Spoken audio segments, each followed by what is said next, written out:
A horizontal asymptote is a horizontal line that the graph of a rational function will not cross. Now, I'm going to say will not cross with a little asterisk next to it. It could cross it on one side. So let me show you some examples. So the graph on the far left, notice the function as we approach the y value of b, the graph is going to go skim right along that horizontal asymptote. It's never actually going to get to b, but it's going to get really, really close to the value of b. Same thing with the graph in the middle. As the function approaches b, notice it's going to get closer and closer to that b value, but it's never actually going to hit it. The graph on the far right gives you an example of when you can have a horizontal asymptote, but the graph may cross it. So notice the right side of the graph doesn't cross the asymptote, but the left side does. And that could happen in some rare occasions. So be prepared for that.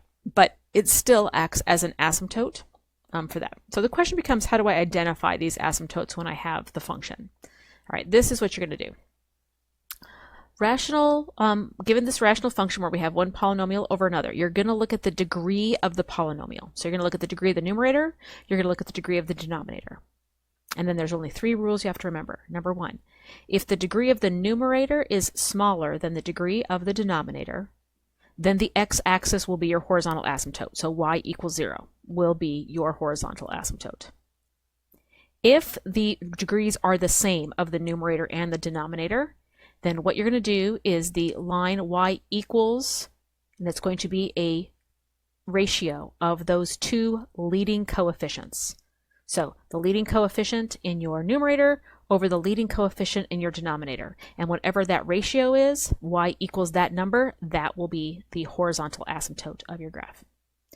And if the degree of the numerator is larger than the degree of the denominator, then the graph will not have any horizontal asymptotes. So let's try some examples and see if you can remember these 3 rules. All right, so here's our first example. Notice that in this case the degree is the same. So the degree of the numerator is equal to the degree of the denominator, and they both have a degree of 2, right? Because they're both x squareds. So because they are the same, that means we're going to take the ratio of their leading coefficients. So y equals, and it's going to be the ratio. So 9 is the leading coefficient in the numerator, and 3 is the leading coefficient in the denominator. So y equals 3 is my horizontal asymptote. Very easy. You just have to identify the rule that you're going to use and then go with it.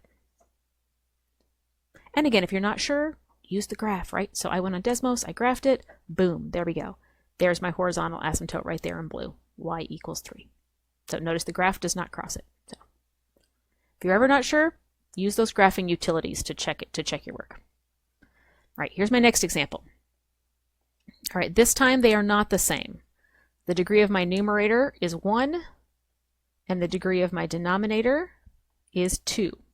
So this means that because the degree of the numerator is less than, right, n is less than m, that means that y equals 0, the x-axis, is my horizontal asymptote. And again, if you're not sure, check your graph.